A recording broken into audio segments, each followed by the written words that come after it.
A coisa na soleira da porta. As ciências, cada uma se esticando em sua própria direção, têm, até aqui, nos machucado pouco. Mas algum dia, o juntar das peças de conhecimentos desassociados irá abrir paisagens tão aterrorizantes da realidade e nossa posição assustadora nelas, que deveremos enlouquecer pela revelação ou fugir da luz mortífera para a paz e segurança de uma nova idade das trevas. H.P. Lovecraft. 1. É verdade que coloquei 6 balas na cabeça de meu melhor amigo. Ainda assim espero demonstrar através deste que não sou seu assassino. A priori, devo ser chamado de louco. Mais louco que o homem que alvejei em sua cela no sanatório Arkham. Posteriormente, alguns de meus leitores irão pesar cada afirmação, correlacionar com os fatos conhecidos e perguntar a si mesmos como eu poderia ter acreditado de maneira diferente da qual acreditei após enfrentar a evidência daquele horror. A coisa na soleira da porta. Até então, eu também não vira nada além de loucura nos contos selvagens em que atuei. Mesmo agora, pergunto a mim mesmo se eu estava enganado, ou se não estou louco no fim das contas. Eu não sei, mas outros têm estranhas coisas a dizer de Edward e Asenath Derby, e mesmo a obstinada polícia está no limite de seu raciocínio para apurar aquela última e terrível visita. Tentaram fracamente compor uma teoria de uma brincadeira medonha ou ameaça de servos dispensados. Ainda assim sabem em seus corações que a verdade é algo infinitamente mais terrível e inacreditável. Então, digo que não assassinei Edward Derby. Aliás, eu o vinguei, e assim fazendo, purguei a terra de um horror cuja sobrevivência poderia ter liberado terrores indizíveis sobre toda a humanidade. Existem zonas negras de sombras tão próximas de nossos caminhos diários, e vez por outra, uma alma ruim abre passagem através deles. Quando isso acontece, o homem que sabe deve atacar antes de calcular as consequências. Conheci Edward Pickman Derby toda a sua vida. 8 anos mais novo que eu, era tão precoce que possuíamos muito em comum quando ele tinha 8 e eu 16. Era o estudante mais fenomenal que já conheci, e aos 7 estava escrevendo versos com uma sombra de alcance fantástico, quase mórbido, que deixava atônitos os diversos tutores à sua volta. Talvez sua educação privada e isolamento mimado tenha algo a ver com seu florescer prematuro. Filho único, possuía uma fraqueza orgânica que assustava seus pais apaixonados, o que os fez mantê-lo seguramente preso a seu lado. Nunca lhe foi permitido sair sem sua enfermeira, e raramente teve chance de brincar sem constrangimento com outras crianças. Tudo isso, sem dúvida, fomentou uma estranha vida secreta interior no garoto, com imaginação como sua única avenida de liberdade. De todas as formas, seu aprendizado juvenil era prodigioso e bizarro, e sua escrita fluente era tamanha que me cativou apesar de minha idade superior.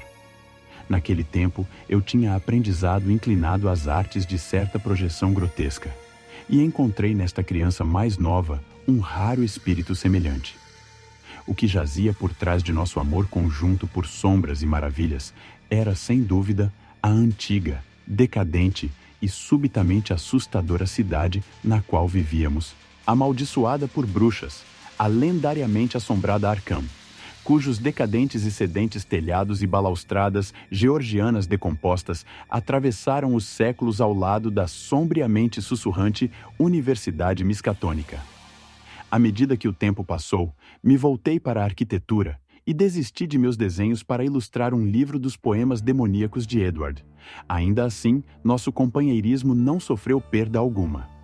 A estranha genialidade do jovem Derby se desenvolveu notoriamente, e ao seu 18º ano, sua coleção lírica de pesadelos criou uma real sensação, publicado sob o título Azathoth e Outros Horrores. Ele era correspondente próximo do notório poeta baudelariano Justin Geoffrey, que escrevera O Povo e o Monolito, e morreu gritando em um sanatório em 1926, após uma visita a uma sinistra e mal vista vila na Hungria. Em autoconfiança e assuntos práticos, no entanto, Derby era grandemente atrasado devido à sua existência mimada. Sua saúde havia melhorado, Mas seus hábitos de dependência infantil haviam sido fomentados por seus pais superprotetores. Logo, ele jamais viajava sozinho, fazia decisões independentes ou assumia responsabilidades. Desde cedo, era visível que ele não seria capaz das contendas na arena profissional ou dos negócios, mas a fortuna da família era tão ampla que isso não compunha tragédia alguma. Ao que cresceu para a idade adulta, manteve ilusórios aspectos de puerilidade. Louro e de olhos azuis, ele tinha a fresca compleição de uma criança. E suas tentativas de cultivar um bigode eram discerníveis apenas com dificuldade. Sua voz era macia e leve, e sua farta e não exercitada vida deu a ele uma mais rechonchudez juvenil que uma obesidade de meia-idade prematura. Ele tinha boa altura, e sua bela face o haveria tornado galante, não fosse sua timidez tê-lo mantido em isolamento com seus livros. Os pais de Derby levavam-no para o exterior todo o verão, e ele foi ligeiro em tomar posse dos aspectos superficiais de pensamento e expressão europeus. Seus talentos à la Poe tornaram-se decadentes, e outras sensibilidades e anseios artísticos estavam em crescimento nele. Tínhamos grandes debates aqueles dias. Eu passara por Harvard, estudara num escritório de arquitetura em Boston, casara e finalmente retornara a Arkham para exercer minha profissão, me assentando no imóvel da família em São Saltonstall, desde que meu pai se mudara para a Flórida pela sua saúde. Edward costumava visitar-me quase toda noite, até eu começar a olhá-lo como um membro da família. Ele tinha uma forma característica de tocar a campainha ou bater a aldrava que acabou se tornando um verdadeiro sinal codificado. Então, após o jantar, eu sempre escutava as familiares 3 batidas rápidas seguidas por mais 2 após uma pausa. Menos frequentemente, eu ia visitá-lo em sua casa e notava como inveja os obscuros volumes em constante crescimento em sua biblioteca. Derby se formou na Universidade Miskatonic em Arkham, uma vez que seus pais não o permitiam se internar longe deles. Entrou aos 16 e completou seu curso em 3 anos, se graduando em literatura inglesa e francesa, recebendo altas notas em tudo, exceto matemática e ciências. Se misturou pouquíssimo com os outros estudantes, mas observando invejosamente os chamados ousados ou boêmios, cujas linguagens superficialmente espertas e pose irônica ele imitava, e cujas condutas dúbias ele desejava se atrever a adotar. O que fez foi se tornar um quase fanático devoto ao conhecimento mágico obscuro, pelo qual a biblioteca da Miskatonic foi e é famosa. Sempre um habitante na superfície da fantasia e estranheza, ele agora mergulhara profundamente nas runas e charadas de fato deixadas por um fabuloso passado para guiar ou intrigar a posteridade. Ele leu coisas como o assustador livro de Eibon, o Unaussprechlichen Kulten von Kunst e o proibido Necronomicon do louco Arabi Abdul al-Hazred, mas não contou aos pais que os vira. Edward tinha 21 anos quando meu filho único nasceu, e parecia agraciado quando nomeei o recém-nascido Edward Derby II em sua homenagem. Ao tempo em que tinha 25 anos, Edward Derby era um homem prodigiosamente inteligente e bastante conhecido poeta e fantasista, apesar de sua falta de contatos e responsabilidade ter reduzido seu crescimento literário, tornando seus produtos derivativos e excessivamente formais. Eu era talvez seu amigo mais próximo, encontrando nele uma inexaurível mina de assuntos teóricos vitais, enquanto ele se apoiava em mim para aconselhamento em qualquer assunto no qual não queria tomar os pais por referência. Edward permaneceu solteiro, mais por timidez, inércia e excesso de proteção dos pais do que por inclinação, e movimentava-se na sociedade apenas o mínimo e apenas no âmbito da mera formalidade. Quando a guerra veio, ambas a saúde e a inveterada timidez o mantiveram em casa. Eu fui para Plattsburgh para uma delegação, mas nunca além do oceano. Então os anos se seguiram. A mãe de Edward morreu quando ele tinha 35, e por meses ele esteve incapacitado por algum estranho mal psicológico. Seu pai o levou para a Europa, no entanto, e, de alguma forma, conseguiu arrancá-lo de seu problema sem efeitos visíveis.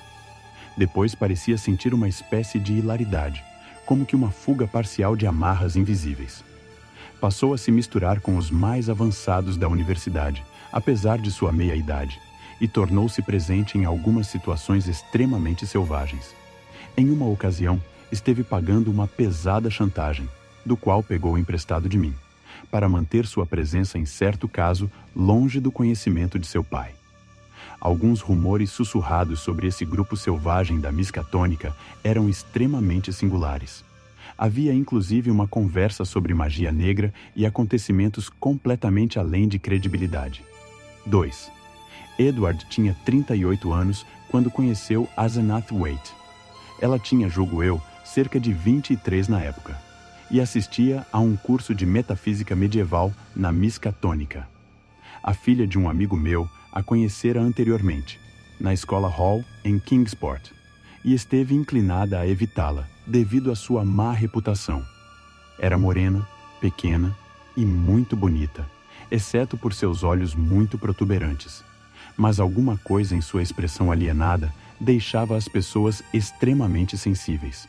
Era, de qualquer forma, largamente sua origem e conversa que mantinha a maior parte das pessoas longe dela.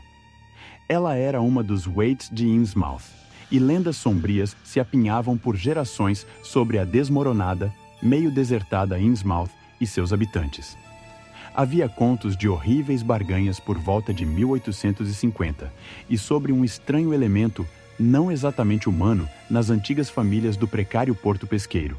Contos tais que apenas Yankees dos velhos tempos poderiam contar e repetir com a devida grandiosidade. O caso de Asenath foi agravado pelo fato de ela ser filha de Ephraim Waite, a criança de sua avançada idade e de uma mãe desconhecida que sempre foi velada. Ephraim viveu em uma semidecadente mansão em Washington Street, Innsmouth, e aqueles que haviam visto o lugar, os habitantes de Arkham, evitam ir para Innsmouth sempre que podem. Declaravam que as janelas do sótão estavam sempre pregadas com tábuas e que estranhos sons algumas vezes flutuavam para fora delas ao cair da noite. O velho era conhecido por ter sido um prodigioso estudante de magia no seu tempo, e lendas afirmavam que ele podia levantar ou debelar tempestades ao mar de acordo com seu capricho. Eu o havia visto uma ou duas vezes em minha juventude, quando ele vinha a Arkham para consultar tomos proibidos na biblioteca da universidade, e havia odiado sua face lupina, saturnina, com a barba cinza-ferro emaranhada. Ele morrera, em circunstâncias por demais inquietantes, logo antes de sua filha, por seu testamento colocada sob a tutela do diretor, entrar na escola Hall, mas ela havia sido sua morbidamente ávida pupila e parecia demoniacamente com ele às vezes. O amigo cuja filha havia frequentado a escola com Asenath Waite repetia diversas coisas curiosas quando a notícia da aproximação de Edward a ela começou a se espalhar. Asenath, ao que parecia, havia posado como um tipo de mágica na escola, e realmente parecia ser capaz de fazer maravilhas altamente desconcertantes. Ela professava ser capaz de erguer trovoadas, apesar de seu sucesso visível ser atribuído a uma estranha habilidade de previsão. Todos os animais notavelmente desgostavam dela, e ela conseguia fazer qualquer cão uivar com certos movimentos de sua mão direita. Havia vezes em que exibia fragmentos de conhecimento e linguagem muito singulares e muito chocantes para uma jovem garota. Quando assustava suas colegas de escola com olhares intimidantes e piscadelas de maneira inexplicável, e parecia extrair uma obscena ironia entusiasmada de sua presente situação. Mais incomum, então, eram os bem atestados casos de sua influência sobre outras pessoas. Ela era, sem dúvida, uma genuína hipnotista. Por olhar peculiarmente para uma colega estudante, ela com frequência dava a esta última a distinta sensação de personalidade trocada, como se o alvo fosse temporariamente colocado no corpo da mágica e olhasse para seu corpo real do outro lado sala, cujos olhos ardiam e projetavam uma expressão alienígena. Asenath frequentemente fazia ferozes reivindicações sobre a natureza da consciência e sua independência do corpo físico.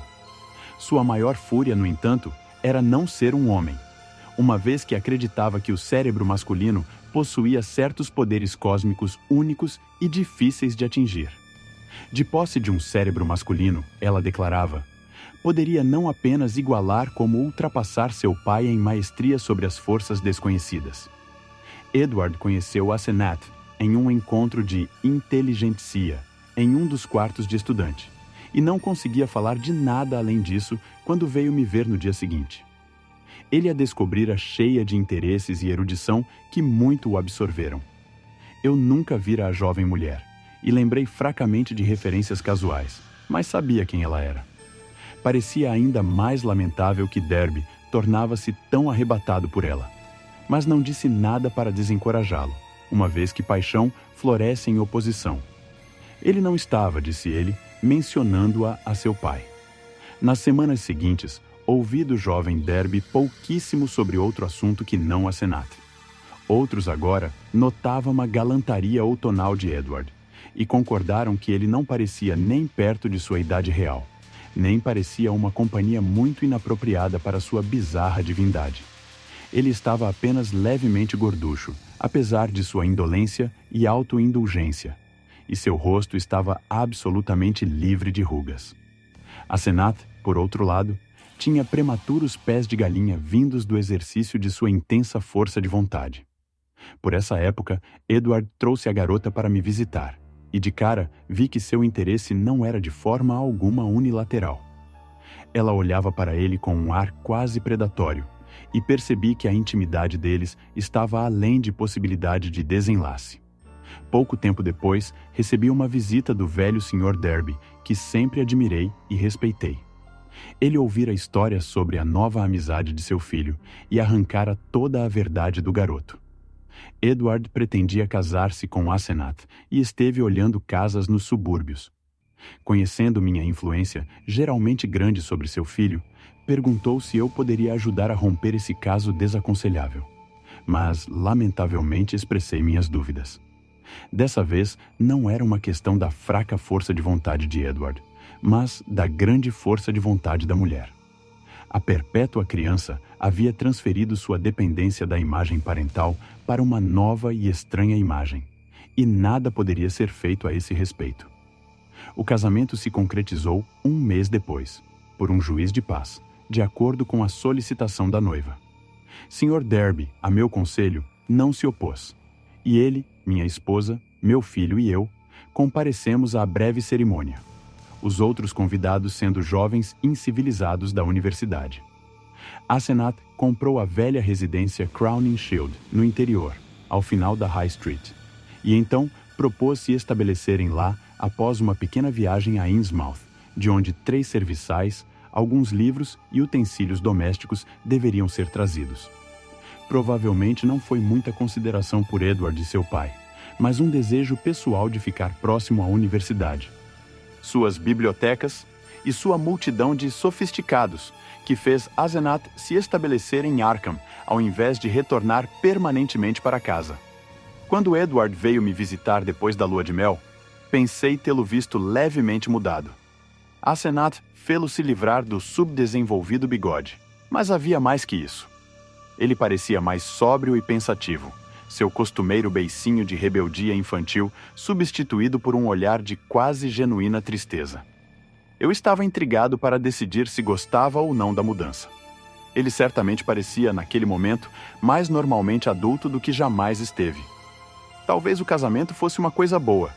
Não poderia a mudança de dependência ser o princípio em direção à neutralidade, levando ultimamente à responsável independência? Ele veio sozinho, pois Asenath estava muito ocupada.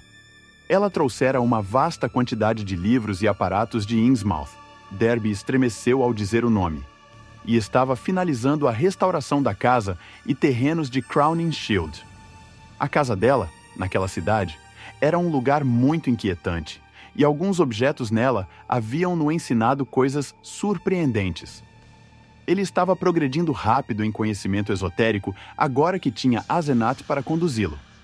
Alguns dos experimentos que ela propôs eram muito ousados e radicais.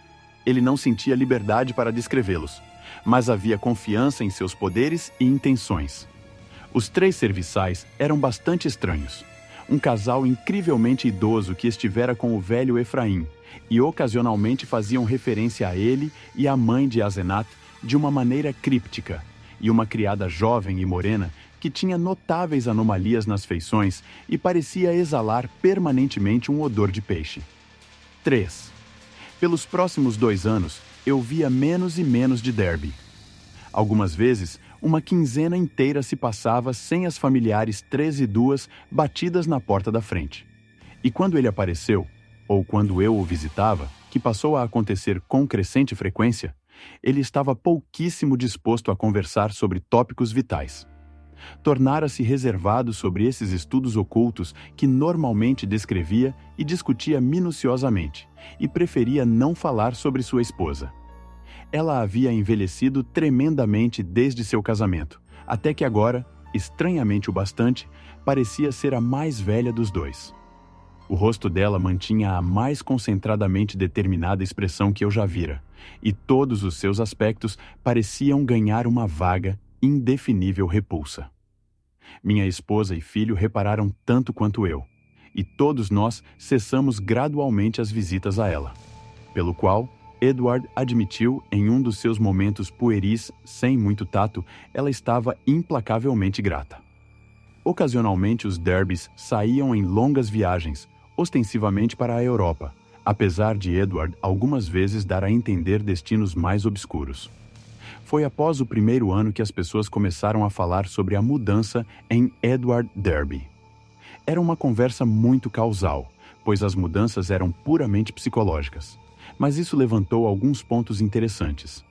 De vez em quando, ao que parecia, Edward era visto com uma expressão e fazendo coisas totalmente incompatíveis com sua natureza flácida. Por exemplo, apesar de que nos velhos tempos ele não conseguia dirigir um carro, ele era visto ocasionalmente acelerando para dentro e para fora da velha estrada de Crowninshield, com o poderoso Packard de Asenath, conduzindo-o como um mestre e lidando com o emaranhado do trânsito com habilidade e determinação inteiramente alienígenas à sua natureza costumeira.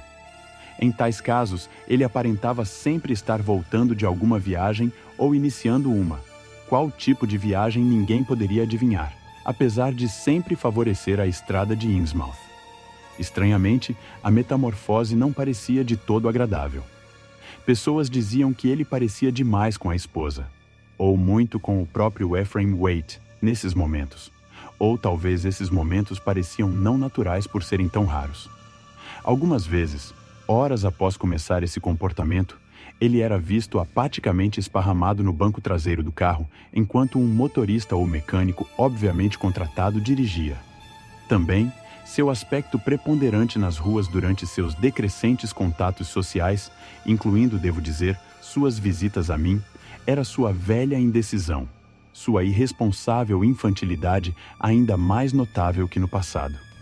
Enquanto o rosto de Asenath envelhecia, o de Edward, exceto naquelas ocasiões excepcionais, parecia de fato relaxado em um tipo de imaturidade exagerada, salvo quando um traço daquela nova tristeza ou entendimento cruzava sua face. Era realmente muito intrigante. Enquanto isso, os Derby quase abandonavam o feliz círculo de colegas. Não por seu próprio desgosto, ouvimos dizer, mas por alguma coisa em seus presentes estudos ter chocado até o mais calejado dos outros decadentes. Foi no 3º ano de casamento que Edward começou a dar-me dicas abertamente sobre um certo medo e insatisfação. Ele deixava escapar detalhes sobre coisas indo longe demais, e falava sobriamente sobre a necessidade de salvar sua identidade. A princípio, ignorei tais referências. Com o tempo, passei a questioná-lo cautelosamente, lembrando o que a amiga da minha filha havia dito sobre a influência hipnótica de Asenath sobre as outras garotas na escola. Os casos em que as estudantes haviam pensado que estavam no corpo dela, olhando através da sala para si mesmas. Esse questionamento pareceu fazê-lo alarmado e grato instantaneamente. E uma vez murmurou algo sobre ter uma séria conversa comigo mais tarde. Por volta desse período, o velho Sr. Derby morreu, coisa pela qual fiquei muito grato posteriormente. Edward estava terrivelmente triste, mas de forma alguma desorganizado. Ele havia visto espantosamente pouco seu pai desde o casamento, pois Asenath havia concentrado nela mesma todo o seu senso vital de laços familiares. Alguns chamavam-no de insensível em sua perda, especialmente desde que aqueles ânimos alegres e confiantes começaram a aumentar. Ele agora queria se mudar de volta para a velha mansão Derby, mas Asenath insistiu em continuar na casa de Crowninshield, à qual ela se ajustara muito bem. Não muito depois, minha esposa ouviu uma coisa curiosa de uma amiga, uma das poucas que não haviam abandonado os Derby.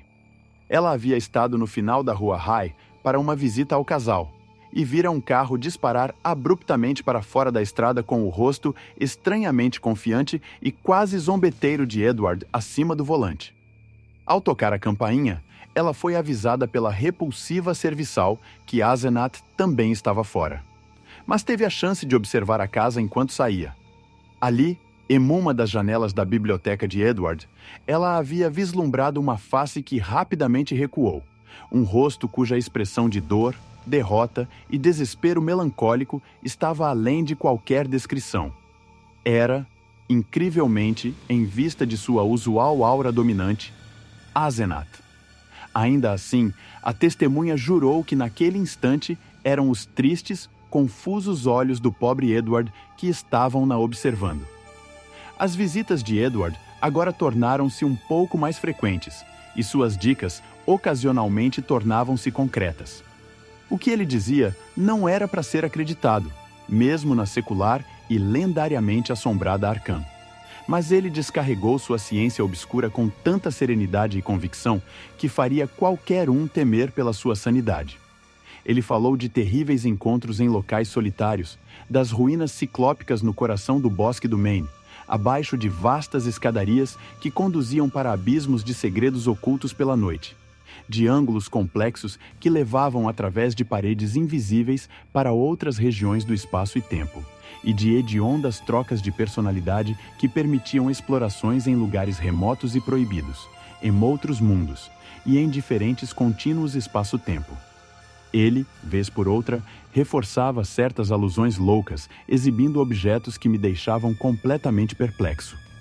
Objetos indefinivelmente coloridos e desconcertantemente texturizados, como nada que eu já tenha ouvido sobre a Terra, com curvas e superfícies insanas que não respondiam a nenhum propósito concebível e seguiam uma geometria inconcebível. Essas coisas, ele disse, vinham de fora, e sua esposa sabia como obtê-las. Algumas vezes, mas sempre em sussurros ambíguos e assustados, ele sugeria coisas sobre o velho Ephraim Waite, que ele vira ocasionalmente na biblioteca do colégio nos velhos tempos. Esses vislumbres jamais eram específicos, mas pareciam se revolver em volta de uma dúvida especialmente terrível, como se o velho mago estava realmente morto, tanto no sentido espiritual como corpóreo. Eventualmente, Derby parava abruptamente em suas revelações, e eu divagava se Asenath possivelmente havia divisado seu discurso à distância e interrompido através de algum tipo de mesmerismo telepático desconhecido, algum poder do tipo que ela exibira na escola. Certamente, suspeitava que ele me havia contado coisas, pois ao passar das semanas, ela tentou parar suas visitas com palavras e olhares da mais inexplicável potência. Apenas com dificuldade ele conseguia me ver, pois apesar de fingir ir a outro lugar, alguma força invisível geralmente obstruía seus movimentos ou o fazia esquecer seu destino momentaneamente. Suas visitas usualmente aconteciam quando Asenath estava longe. Longe em seu próprio corpo, como ele uma vez estranhamente colocara. Ela sempre descobria depois, os serviçais observavam suas idas e vindas. Mas, evidentemente, ela pensava inapropriado fazer algo drástico. 4. Derby já estava casado há mais de 3 anos naquele dia de agosto, quando recebi o telegrama do Maine. Eu não o vira por 2 meses, mas ouvira que ele estava longe a negócios. Asenath estava supostamente com ele, apesar das fofocas observadoras declararem que havia alguém no andar de cima da casa, atrás das janelas duplamente encortinadas. Observava as compras feitas pelos serviçais. E agora, o marechal da cidade de Cheshunkuk havia enviado a mensagem sobre um maluco imundo que cambaleou para fora da floresta com frenesi delirante e gritando pela minha proteção. Era Edward, e ele havia sido capaz apenas de lembrar o próprio nome e meu nome e endereço. Cheshunkuk é perto da mais selvagem, profunda e menos explorada floresta no Maine, e levou um dia inteiro de solavancos febris através de um cenário fantástico e proibitivo para chegar lá de carro. Encontrei Derby em uma cela na fazenda da cidade, vacilando entre frenesi e apatia. Ele me reconheceu na hora e começou a derramar uma torrente de palavras sem sentido, semi-incoerente em minha direção. Dan, pelo amor de Deus, o abismo dos Shoggoths, abaixo de 6.000 degraus, a abominação das abominações. Eu nunca a deixaria me levar, e de repente eu me encontrei lá. Shub-Niggurath. A forma subiu do altar, e haviam 500 que uivaram. A coisa, o encapuzado berrou: Camog, Camog. O nome secreto do velho Efraim no conciliábulo. Eu estava lá, onde ela me prometeu que não me levaria. 1 minuto antes eu estava trancado na biblioteca. E então eu estava lá onde ela havia ido com meu corpo, no lugar da extrema blasfêmia, o abismo profano onde o reino negro começa e o vigilante guarda o portão. Eu vi um Shoggoth. Ele mudou de forma. Eu não posso suportar. Eu não vou suportar. Eu vou matá-la se ela me mandar para lá de novo. Eu vou matar aquela entidade. Ela, ele, aquilo. Eu vou matá-lo. Vou matá-lo com minhas próprias mãos. Levei 1 hora para acalmá-lo, mas finalmente ele cedeu. No dia seguinte comprei roupas decentes para ele na cidade e tomei meu caminho com ele para Arkham. Sua fúria histérica foi gasta e ele estava inclinado a se manter em silêncio. Porém, começou a murmurar sombriamente para si mesmo quando o carro passou por Augusta, como se a visão da cidade despertasse memórias desagradáveis. Estava claro que não queria ir para casa, e considerando as ilusões fantásticas que parecia ter sofrido sobre sua esposa, ilusões indubitavelmente brotando de algum transe hipnótico ao qual havia sido submetido, pensei que seria melhor se ele não fosse. Eu iria, decidi, suportá-lo eu mesmo por um tempo, não importando quão desagradável seria lidar com Asenath. Depois, eu o ajudaria a conseguir o divórcio, pois muito certamente havia fatores mentais que fizeram desse casamento suicídio para ele.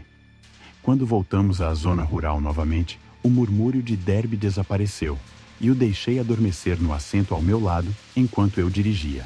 Durante a rápida travessia por Portland, o murmúrio começou novamente, mais distintamente que antes, e enquanto ouvia, capturei um fluxo da baboseira mais insana sobre Asenath. A extensão na qual ela atacou os nervos de Edward era clara, pois ele tecera um conjunto inteiro de alucinações em volta dela. Seu arroxo atual, ele balbuciava furtivamente. Era apenas um de uma longa série. Ela estava conseguindo tomar posse dele, e ele sabia que um dia ela jamais o deixaria novamente. Mesmo agora, ela apenas o libertara porque tivera que fazê-lo, pois não conseguia possuí-lo por tanto tempo. Ela constantemente tomava seu corpo e ia a lugares inomináveis para inomináveis ritos, deixando-o no corpo dela, trancado no andar de cima. Mas algumas vezes ela não conseguia se manter, e ele se encontrava subitamente em seu próprio corpo, novamente em um lugar muito distante, horrível e talvez desconhecido. Algumas vezes ela o possuía novamente, e outras vezes não conseguia. Frequentemente ele se via abandonado em algum lugar como aquele em que eu o havia encontrado. Vez por outra, tinha que encontrar o caminho para casa de distâncias assustadoras, arranjando alguém para dirigir o carro após achá-lo. A pior coisa era que ela estava se fixando nele por cada vez mais tempo. Ela queria ser um homem, para ser completamente humana, e por isso ela o queria. Ela sentira nele uma mistura de um cérebro bem moldado e pouca força de vontade. Algum dia, ela se agarraria dentro de seu corpo e desapareceria. Desapareceria para se tornar um grande mago como seu pai e deixá-lo vagueando naquela concha feminina que nem sequer era totalmente humana. Sim, ele sabia sobre o sangue de Innsmouth agora. Houvera tráfico com coisas do mar. Foi terrível. E o velho Ephraim, ele sabia o segredo. E quando envelheceu, fez uma coisa hedionda para continuar vivo. Ele queria viver para sempre. Asenat teria sucesso. Uma demonstração bem-sucedida já havia tomado lugar. Enquanto Derby balbuciava, me virei para olhá-lo mais de perto, verificando a impressão de mudança que a avaliação anterior me dera. Paradoxalmente, ele parecia em melhor forma que o normal. Mais firme, mais normalmente desenvolvido, e sem qualquer traço daquela flacidez doentia causada por seus hábitos indolentes. Era como se ele tivesse sido realmente ativo e propriamente exercitado pela primeira vez em sua vida mimada. E imaginei que a força de Asenat devia tê-lo pressionado em canais pouco usados de movimento e alerta. Mas justo agora, sua mente estava em um estado deplorável, pois estava murmurando extravagâncias selvagens sobre sua esposa, sobre magia negra, sobre o velho Efraim, e sobre algumas revelações que convenceriam mesmo a mim. Ele repetia nomes que eu reconheci de passagens por volumes proibidos, e algumas vezes me fez estremecer com um certo fio de consistência mitológica, de coerência convincente que corria por seu divagar. De novo, e de novo, ele pausava, como que para reunir coragem para alguma revelação terrível. Dan, você não lembra dele? Os olhos selvagens e a barba despenteada que nunca ficava branca? Ele me olhou uma vez e eu nunca esqueci. Agora ela olha daquele jeito. E eu sei por quê. Eu encontrei no Necronomicon a fórmula. Não ouso te dizer a página ainda, mas quando eu disser, você pode ler e entender. Então, você saberá o que me engolfou. Em frente, de corpo a corpo, a intenção dele era não morrer jamais.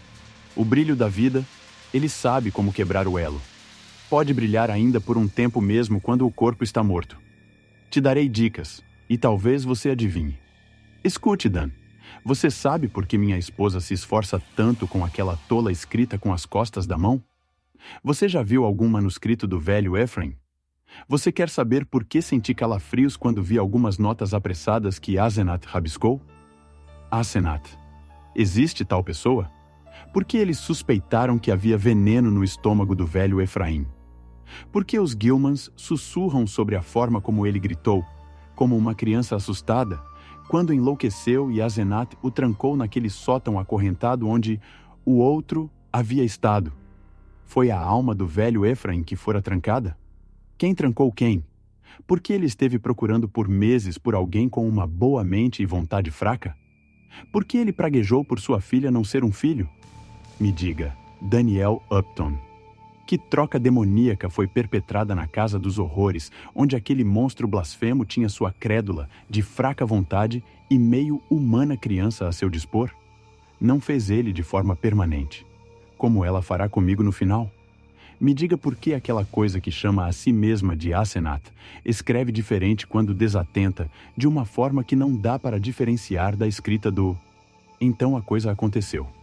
A voz de Derby subiu para um fino e terrível e trêmulo grito enquanto ele tresvariava. Então, subitamente, encerrou quase que com um clique mecânico. Pensei naquelas outras ocasiões em minha casa, quando suas confissões cessaram abruptamente. Quando eu divaguei, que alguma onda telepática obscura da força mental de Asenat esteva interferindo para mantê-lo silente. Isto, porém, era completamente diferente. E, eu senti, infinitamente mais terrível. Orosto ao meu lado estava quase que irreconhecivelmente retorcido por um momento, enquanto através do corpo inteiro passou um movimento trêmulo, como se todos os ossos, órgãos, músculos, nervos e glândulas estivessem se reajustando para radicalmente diferentes posturas, conjunto de tensões e personalidade geral. Exatamente onde o horror supremo fica, eu não posso dizer nem pela minha vida, mas uma onda submersiva de doença e repulsão me varreu. Um tal frenesi, um sentido petrificante de extrema alienação e anormalidade, que meu domínio do volante tornou-se fraco e incerto. A figura a meu lado parecia menos o meu amigo de uma vida inteira do que algum intruso monstruoso do espaço sideral, algum foco execrável, extremamente maldito de forças cósmicas desconhecidas e malignas. Eu fraquejei apenas por um momento, Mas antes que outro momento se passasse, meu companheiro tomou posse do volante e me forçou a trocar de lugar com ele. O crepúsculo já avançava e as luzes de Portland estavam muito distantes, então não conseguia ver muito de seu rosto.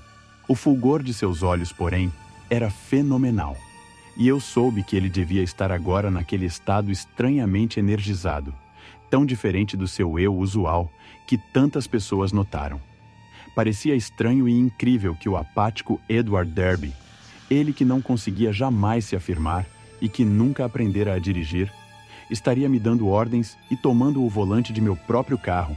Ainda assim, foi precisamente o que aconteceu. Ele não falou por algum tempo, e em meu inexplicável horror, eu estava feliz que não o fizesse. Nas luzes de Biddeford e Saco, eu vi sua boca firme e estremeci ao fulgor de seus olhos. As pessoas estavam certas. Ele parecia execrável como sua esposa, e o velho Ephraim nesses modos. Eu não estranhei que esses modos fossem desgostados. Havia certamente algo não natural e diabólico neles.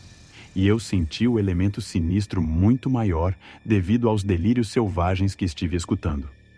Este homem, por todo o conhecimento de minha vida de Edward Pickman Derby, era um estranho, um intruso de algum tipo de abismo negro. Ele não falou até estarmos em um trecho escuro de estrada, e quando ele o fez, sua voz parecia estranhamente desconhecida. Estava mais profunda, mais firme e mais decidida do que jamais vi, enquanto seu sotaque e pronúncia estavam completamente mudados, apesar de vagamente, remotamente, mais perturbadoramente, lembravam alguma coisa que eu não conseguia identificar. Havia, pensei, um traço no timbre da mais profunda e genuína ironia, não a espalhafatosa, sem sentido, e alegre pseudo-ironia do bisonho sofisticado, do qual Derby era habitualmente afetado, mas algo sinistro, básico, penetrante e potencialmente mau. Me assombrei diante do autocontrole, seguindo tão logo o acesso de balbuciar mesclado de pânico. "Espero que você esqueça meu ataque lá atrás, Upton", ele ia dizendo. "Você sabe como são meus nervos, e aposto que você pode perdoar tais coisas. Estou enormemente agradecido, claro, por essa carona para casa. E deve esquecer também qualquer loucura que eu possa ter dito sobre minha esposa, e sobre tudo no geral. É o que acontece quando se estuda demais em um campo como o meu. Minha filosofia é cheia de conceitos bizarros, e quando a mente se acostuma, cozinha todo tipo de aplicações concretas imaginárias. Devo descansar daqui para frente. Você provavelmente não me verá por algum tempo, e não precisa culpar Asenat por isso. Essa viagem foi um pouco estranha, mas realmente muito simples.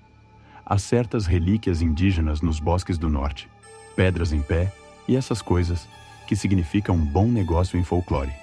E Asenat e eu estávamos seguindo tais coisas. Foi uma pesquisa difícil, então parece que perdi a cabeça. Preciso mandar alguém buscar o carro quando chegar em casa. Um mês de relaxamento deverá me pôr de volta sobre meus pés. Eu não me lembro exatamente minha parte nessa conversa, pois a desconcertante estranheza de meu colega de assento preencheu toda a minha consciência. A cada momento, meu sentimento de elusivo horror cósmico crescia, até o ponto em que eu estava em um delírio virtual de ansiar o fim da viagem. Derby não ofereceu renunciar ao volante, e eu estava feliz pela velocidade com a qual Portsmouth e Newburyport passaram pela janela. Na junção onde a estrada principal corre para o interior e evita Innsmouth, eu estava com medo que meu condutor me levasse para a erma estrada de praia que vai para aquele lugar condenado. Ele não o fez, no entanto, mas avançou rapidamente por Rowley e Ipswich em direção a nosso destino. Alcançamos Arkham antes da meia-noite e encontramos as luzes ainda acesas na velha casa de Crowninshield. Derby deixou o carro com uma repetição apressada de seus agradecimentos e eu dirigi sozinho para casa com uma curiosa sensação de alívio.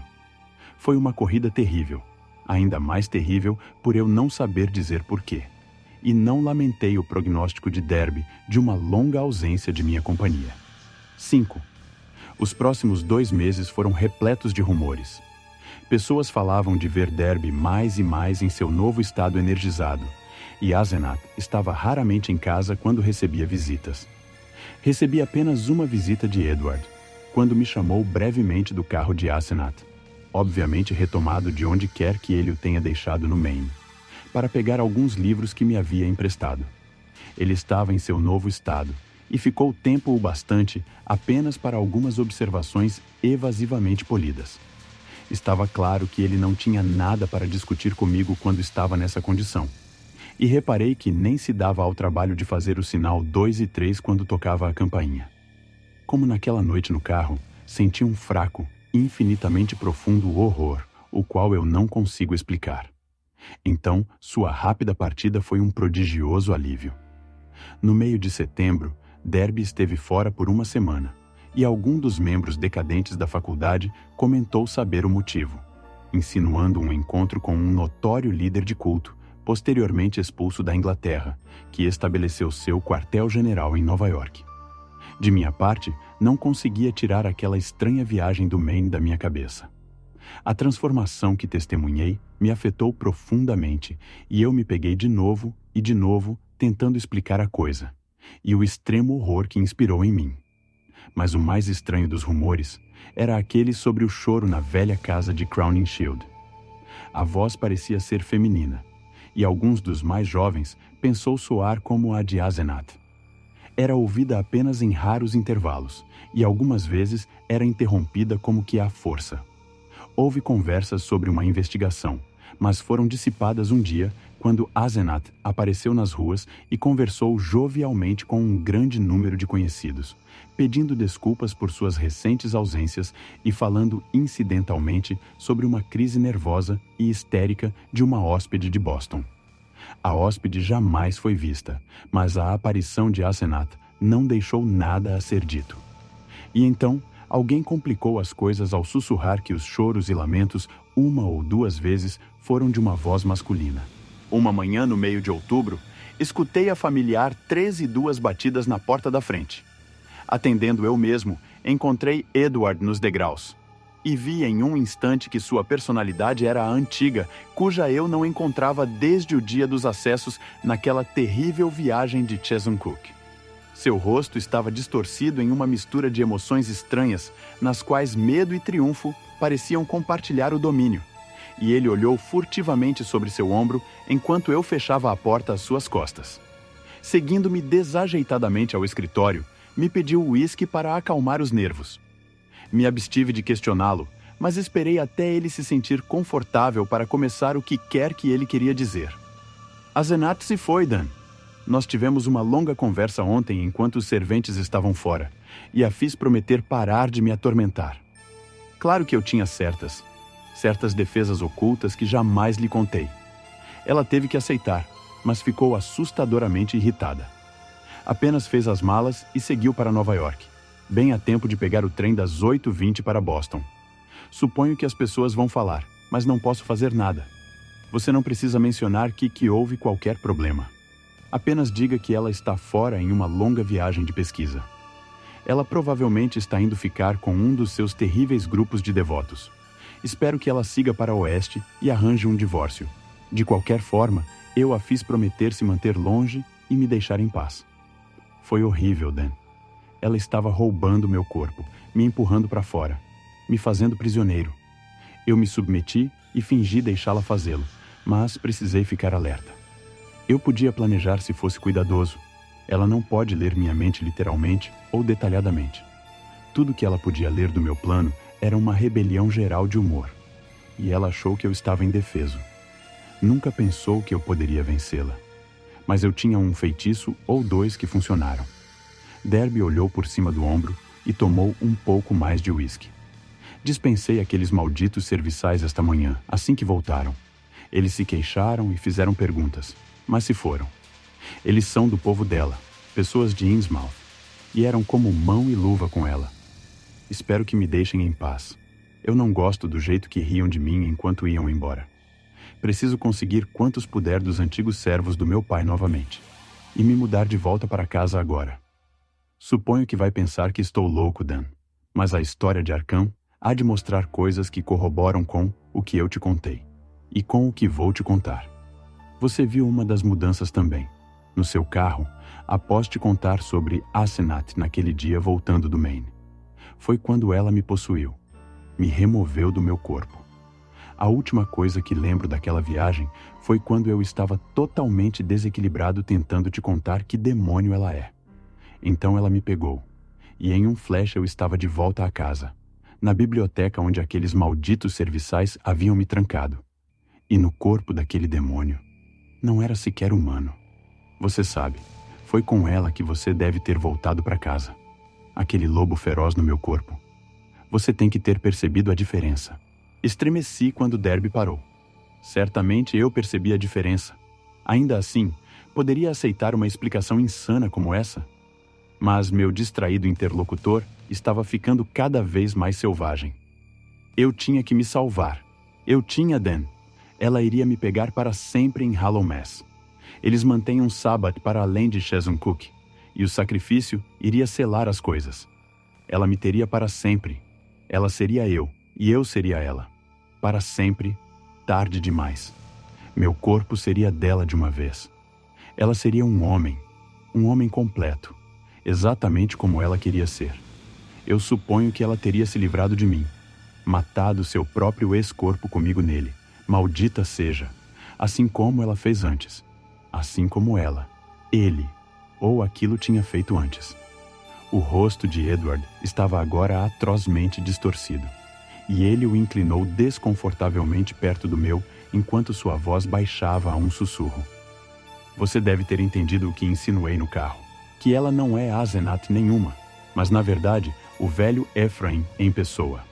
Suspeitei isso 1 ano e meio atrás, mas agora eu sei. Sua escrita mostra isso quando ela baixa a guarda.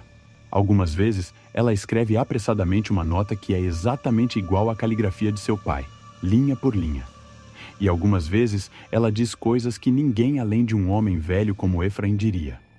Ele trocou de forma com ela quando sentiu a morte se aproximar. Ela era a única que ele pôde encontrar com o tipo certo de cérebro e vontade fraca o bastante. Pegou o corpo dela permanentemente, exatamente como ela quase tomou o meu, e então envenenou o velho corpo em que a colocou. Você não viu a alma do velho Ephraim olhando através dos olhos daquela meio-demônio 1 dúzia de vezes? E através dos meus quando ela teve o controle do meu corpo? O sussurrante estava agora arfando e pausou para respirar. Eu não disse nada, e então, quando prosseguiu, sua voz estava próxima do normal. Isto, refleti, era um caso para o sanatório, mas eu não seria aquele que o colocaria lá.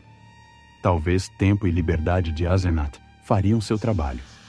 Eu podia ver que ele jamais iria se meter em ocultismo mórbido novamente. Te contarei mais depois. Preciso de um longo descanso agora. Te contarei algumas coisas sobre os horrores proibidos aos quais ela me levou. Algo sobre os horrores de outras eras que mesmo agora estão apodrecendo em esquinas fora do caminho com uns poucos clérigos monstruosos que os mantêm vivos. Algumas pessoas sabem coisas sobre o universo que ninguém deveria saber, e podem fazer coisas que ninguém deveria poder. Estive mergulhado nisso até o pescoço, mas é o fim. Hoje eu queimaria o maldito Necronomicon e todo o resto se estivesse na livraria da Miskatônica. Mas ela não pode me alcançar agora. Preciso sair daquela casa amaldiçoada tão logo quanto possível e me estabelecer em minha casa. Você vai me ajudar, eu sei, se eu precisar de ajuda. Aqueles serviçais demoníacos, você sabe, e se as pessoas ficarem inquisitivas demais sobre Asenath? Veja você, eu não posso dar a eles o endereço dela. Existem certos grupos de pesquisadores, certos cultos, sabe, que podem não entender direito nossa separação. E alguns deles têm malditas ideias curiosas e métodos. Sei que você me dará apoio caso algo aconteça, mesmo se tiver que te contar coisas que o chocarão. Fiz Edward ficar e dormir em um dos quartos de hóspede naquela noite, e de manhã ele parecia mais calmo. Discutimos certas possibilidades e arranjos para sua mudança de volta para a mansão Derby, e tive a esperança que ele não perdesse tempo em se mudar. Ele não apareceu na noite seguinte, mas o vi frequentemente durante as semanas seguintes. Conversamos o mínimo possível sobre coisas estranhas e desagradáveis, mas discutimos a renovação da velha casa dos Derby e das viagens às quais Edward prometeu a meu filho e a mim no verão seguinte. De Asenath dissemos quase nada, pois vi que o assunto era peculiarmente perturbador. Fofoca, claro, era corrente, Mas não havia novidade alguma na estranha mudança na velha casa de Crowninshield. Uma coisa de que não gostei foi o que banqueiro de Derby deixou escapulir em um ânimo exagerado no clube da Miskatônica, sobre os cheques que Edward estava enviando regularmente para Moses e Abigail Sargent e a Eunice Babson em Innsmouth. Pareceu que aqueles serviçais com cara de demônio estavam extorquindo algum tipo de tributo dele. Ainda assim, ele não mencionou o fato para mim. Desejei que o verão e as férias de Harvard do meu filho viessem para que pudéssemos levar Edward para a Europa. Ele não estava, até onde eu vi, se recuperando tão rápido quanto esperava, pois havia algo histérico em sua hilaridade, enquanto seus ânimos de medo e depressão eram também frequentes demais. A velha casa dos Derby estava pronta por volta de dezembro. Ainda assim, Edward adiava constantemente a mudança. Enquanto odiava e parecia temer a casa de Crowninshield, parecia ao mesmo tempo escravizado por ela.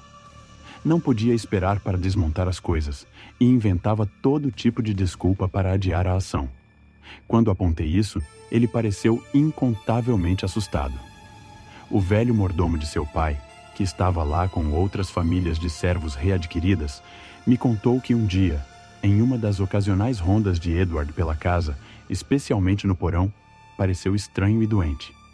Me perguntei se Asenath estaria escrevendo cartas perturbadoras, mas o mordomo disse que não havia correspondência que pudesse ter vindo dela. 6. Foi por volta do Natal que Derby desmoronou uma noite durante uma visita. Eu estava conduzindo a conversa em direção à viagem do próximo verão, quando ele, subitamente, guinchou e pulou de sua cadeira com um olhar chocante de temor incontrolável. Um pânico e repugnância cósmicos, como apenas os abismos inferiores dos pesadelos podem trazer a qualquer mente sã. Minha mente, Deus Dan, está puxando, de além, batendo, arranhando, aquela mulher demônio, mesmo agora. Efraim, Camog, o abismo dos Shoggoths, Ia, Shub-Niggurath, o bode com 1000 proles. A chama, além do corpo, além da vida, na terra. Oh, Deus! Eu o empurrei de volta à sua cadeira e verti um pouco de vinho em sua garganta enquanto seu frenesi afundava em uma entorpecida apatia. Ele não resistiu, mas manteve os lábios se movendo, como que falando consigo mesmo. Prontamente realizo que ele está tentando falar comigo, e inclino a orelha para perto de sua boca e capto algumas débeis palavras. De novo, ela está tentando. Eu deveria ter sabido. Nada pode parar aquela força. Nem distância, nem mágica, nem morte. Aquilo vem e vem, geralmente à noite. Não posso deixar. É horrível. Oh, Deus, Dan, se você soubesse como eu, o quão horrível é. Quando ele tombou em um estupor, eu o apoiei com travesseiros e deixei que o sono normal o tomasse. Não chamei um médico, pois sabia o que seria dito de sua sanidade, e, se possível, gostaria de dar uma chance à natureza. Ele acordou à meia-noite, coloquei-o na cama no andar de cima, mas ele havia sumido pela manhã. Saiu sorrateiramente da casa, e seu mordomo, quando ao telefone, disse que ele estava em casa andando inquietamente de um lado para o outro na biblioteca. Edward se partiu rapidamente depois disso. Ele não me visitou novamente, mas eu ia vê-lo diariamente. Estava sempre sentado na biblioteca, olhando para o nada com um ar anormal de quem está ouvindo. Algumas vezes falava racionalmente, mas sempre sobre tópicos triviais. Qualquer menção ao seu problema, planos futuros ou Asenath o colocava-me em um frenesi. Seu mordomo disse que ele tinha acessos assustadores à noite, durante os quais ele eventualmente se feria. Tive uma longa conversa com seu médico, banqueiro e advogado, e finalmente levei o doutor e 2 colegas especialistas para visitá-lo. Os espasmos resultantes das primeiras questões foram violentos e lamentáveis. E naquela noite, um carro fechado levou seu pobre corpo debatendo-se para o sanatório Arkham. Me tornei seu guardião e ia visitá-lo 2 vezes por semana, quase chorando ao ouvir seus guinchos selvagens, sussurros admiráveis e assustadoras repetições de frases como "Eu tive que fazê-lo, eu tive que fazê-lo, aquilo vai me pegar, aqui embaixo, aqui no escuro, mãe, Mãe, Dan, me salve, me salve. Quanta esperança de recuperação havia, ninguém poderia dizer. Mas dei o meu melhor para ser otimista. Edward precisaria ter um lar se emergisse. Então, transferi seus serviçais para a mansão Derby, que seria certamente sua escolha sã. O que fazer com a casa de Crowninshield, com seus arranjos complexos e coleções de estranhamente inexplicáveis objetos, eu não conseguia decidir. Então, deixei temporariamente intocado, dizendo à governanta que fosse uma vez por semana limpar os principais cômodos e solicitar ao homem da fornalha que as acendesse nesses dias. O pesadelo final veio antes da Candelária, anunciado, em uma ironia cruel, por um falso lampejo de esperança. Uma manhã no fim de janeiro, o sanatório telefonou e reportou que Edward retornou à razão repentinamente. Sua memória contínua, disseram, estava terrivelmente danificada, mas sua sanidade era certa. Claro que ele deveria continuar algum tempo em observação, mas havia pouca dúvida do resultado. Tudo indo bem, ele certamente estaria livre em uma semana. Me apressei em uma onda de prazer, mas parei aturdido quando a enfermeira me levou ao quarto de Edward. O paciente levantou para me cumprimentar, estendendo sua mão em sorriso polido. Mas vi em um instante que ele ostentava aquela personalidade estranhamente energizada que parecia tão alienígena em sua natureza. A competente personalidade que achei tão vagamente horrível, e que Edward, em pessoa, jurou ser a alma intrusa de sua esposa. Havia o mesmo olhar flamejante, tão como o de Asenath e do velho Ephraim, e a mesma boca firme. E quando falou, eu pude sentir a mesma ironia penetrante e sinistra em sua voz, a profunda ironia tão fragrante de mal em potencial. Esta era a pessoa que dirigiu meu carro através da noite 5 meses atrás. A pessoa que não via desde aquela breve visita, quando ele esqueceu a velha batida na porta e incitou tais medos nebulosos em mim. E agora me preenchia com o mesmo sentimento obscuro de alienação blasfema e hediondez cósmica e inefável. Ele falou afavelmente de arranjos para sua partida. E não havia nada que eu pudesse fazer além de assentir, apesar do notável vão em suas memórias recentes. Ainda assim, senti que alguma coisa estava terrivelmente, inexplicavelmente errada e anormal.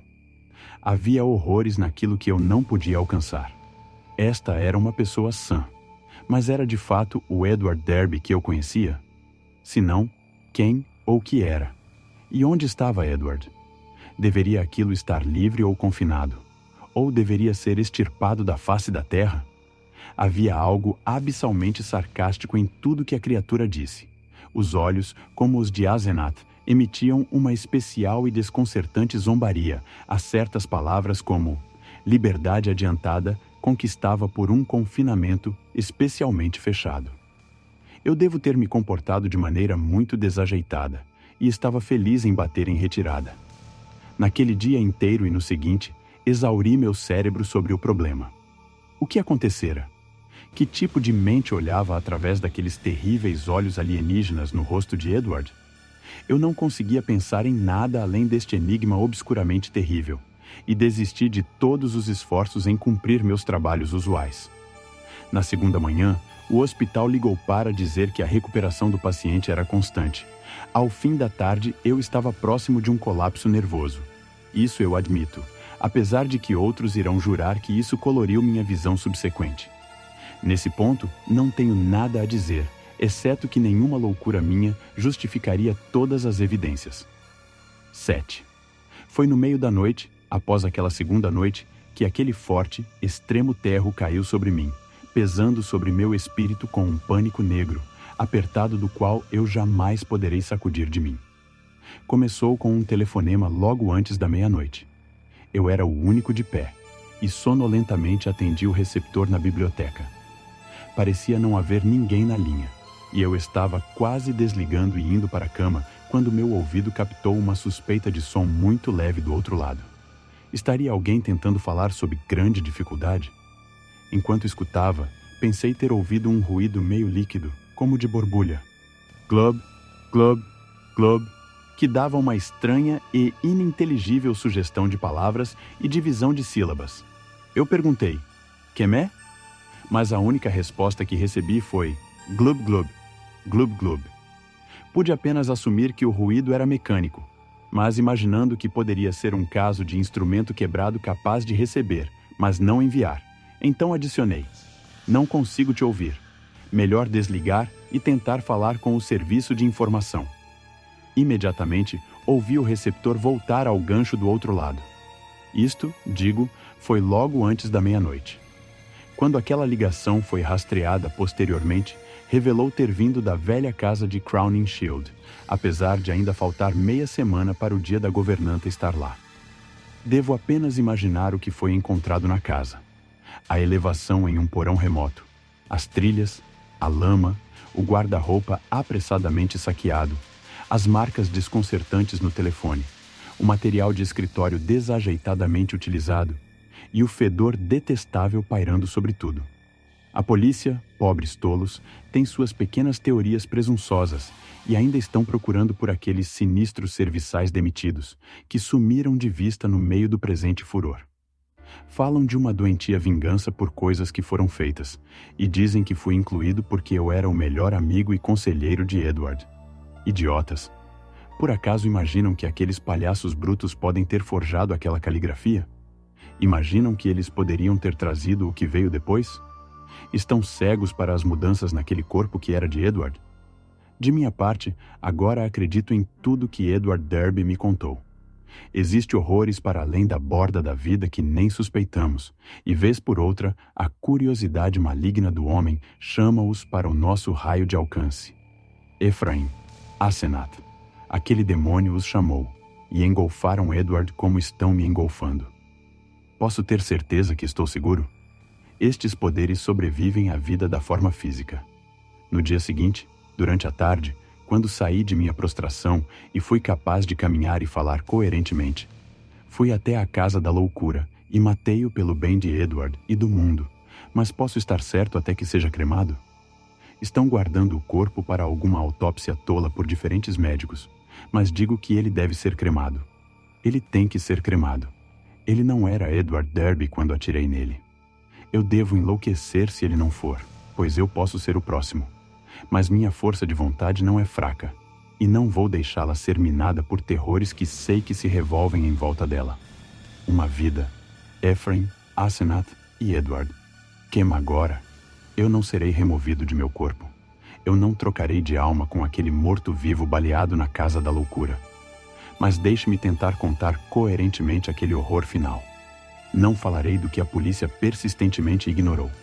Os contos daquela coisa anã, grotesca, mal cheirosa, encontrada por ao menos 3 passantes na rua High logo antes das 2 em ponto, e da natureza das pegadas isoladas em certos lugares. Direi apenas que por volta das 2, a campainha da porta e as batidas me acordaram, ambas alternadamente e em um incerto tipo de fraco desespero, e ambas tentando fazer o velho sinal da batida de 13-2 de Edward. Desperta do sono profundo, minha mente saltou em um turbilhão. Derby na porta, e lembrando o velho código. Aquela nova personalidade não lembrava. Estaria Edward de volta ao seu estado correto? Por que estaria aqui em evidentes estresse e pressa? Fora ele liberado antes do tempo, ou será que fugiu? Talvez, pensei enquanto vestia um roupão rapidamente e seguia para as escadas, o retorno a seu verdadeiro eu tenha trazido um rompante de violência, revogando sua dispensa e levando-o a uma desesperada corrida pela liberdade. O que quer que tenha acontecido, era o bom e velho Edward novamente, e eu iria ajudá-lo. Quando abri a porta para a escuridão formada pelo olmo arqueado, uma rajada de vento fétido quase me prostrou. Engasguei em náusea, e por um segundo mal vi a pequena e corcunda figura nos batentes. A chamada fora a de Edward. Mas o que era esta tola, aturdida paródia? Aonde Edward teria tempo de ir? Sua batida soou quase um segundo antes da porta ser aberta. O visitante possuía um dos sobretudos de Edward, sua barra quase tocando o chão, suas mangas enroladas e ainda assim cobrindo as mãos. Na cabeça havia um chapéu descuidadamente puxado para baixo, enquanto um cachecol de seda preta cobria o rosto. Enquanto deu um instável passo à frente, a figura fez um som semilíquido como aquele que ouvi ao telefone. Glub, glub. E apontou para mim um papel grande e completamente escrito, empalado na ponta de um longo lápis. Ainda me recuperando do fedor mórbido e incalculável, peguei o papel e tentei lê-lo à luz do corredor. Sem dúvida alguma, era a escrita de Edward. Mas por que ele escreveria quando estava perto o bastante para bater na porta? E por que a escrita estava tão desengonçada, grosseira e tremida? Não conseguia ler nada naquela meia-luz. Então, retrocedi ao hall, a figura anã se arrastando mecanicamente atrás de mim, mas pausando na soleira da porta interior. O odor deste mensageiro singular era realmente chocante, e tive a esperança, não em vão, graças a Deus, que minha esposa não acordaria para confrontá-lo. Então, enquanto eu lia a nota, senti meus joelhos cederem sob mim, e minha visão escureceu. Eu estava no chão quando voltei a mim, aquela carta amaldiçoada ainda agarrada à minha mão rígida pelo medo.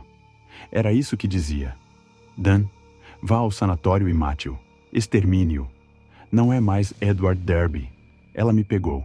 É Asenath. E ela está morta há 3 meses e meio. Eu menti quando disse que ela se foi. Eu a matei. Eu tive que fazê-lo. Foi de repente, mas estávamos sozinhos, e eu estava no meu corpo correto. Eu vi o castiçal e esmaguei a cabeça dela. Ela teria me tomado para sempre em Hallowmas. Eu a enterrei no porão mais afastado embaixo de algumas caixas e limpei todos os rastros. Os serviçais suspeitaram na manhã seguinte, mas eles têm tais segredos que não ousaram chamar a polícia. Eu os mandei embora, mas Deus sabe o que eles, e outros do culto, farão. Pensei por um tempo que eu estaria bem, então senti o puxão em meu cérebro. Eu sabia o que era. Eu tinha que lembrar. Uma alma como a dela, ou de Efraim, é parcialmente destacada e prossegue depois da morte enquanto o corpo durar. Ela estava me pegando, me fazendo trocar corpos com ela, tomando meu corpo e me colocando no cadáver dela enterrado no porão. Eu sabia o que estava vindo. Por isso explodi e tive que ir para o asilo. Então aquilo veio. Me encontrei engasgado no escuro, na carcaça apodrecida de Asenath, no porão, embaixo das caixas onde eu a coloquei. E eu sabia que ela deveria estar em meu corpo no sanatório, permanentemente, pois foi depois de Hallowmas, e o sacrifício funcionaria mesmo sem que ela estivesse lá, sã e pronta para ser liberada como uma ameaça ao mundo. Eu estava desesperado, e apesar de tudo, cavei com as próprias mãos meu caminho para fora. Já estou muito além de poder falar, não pude telefonar, mas ainda posso escrever. Eu vou me ajeitar do jeito que puder e de alguma forma te entregarei estas últimas palavras e aviso. Mate aquele demônio se você valoriza a paz e o conforto no mundo. Certifique-se de que seja cremado. Senão, aquilo vai continuar vivendo, de corpo, para sempre, e não posso lhe dizer o que fará. Mantenha-se longe de magia negra, Dan. É negócio do diabo. Adeus. Você tem sido um grande amigo. Diga à polícia o que quer que eles acreditem. Eu lamento demais ter arrastado tudo isso sobre você. Estarei finalmente em paz. Essa coisa não vai aguentar muito mais. Espero que consiga ler isso. E mate aquela coisa. Mate. Seu Ed. Foi apenas depois que li a segunda metade deste papel, pois desmaiei ao final do 3º parágrafo. Desmaiei novamente quando vi e cheirei o que atravancava o batente da porta onde o ar morno batia. O mensageiro não se movia ou tinha consciência a mais. O mordomo, homem de mais fibra e dureza que eu, não desmaiou quando o encontrou no hall pela manhã. Em vez disso, ligou para a polícia. Quando chegaram, eu fui levado para o quarto de cima, mas a outra massa estava onde tinha caído de noite. Os homens cobriam os narizes com lenços. O que finalmente encontraram dentro das roupas estranhamente amontoadas era mais um horror liquefeito. Haviam ossos também, e um crânio afundado. A arcada dentária identificou positivamente como o crânio de Asenath.